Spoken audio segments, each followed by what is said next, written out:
Toen ze niet echt wat.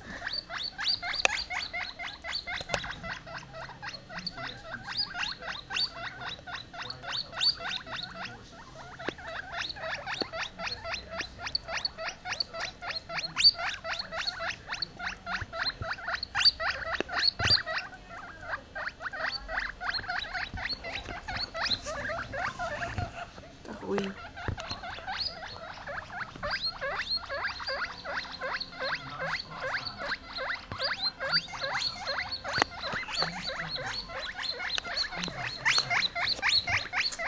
Ja, wat is dat nou?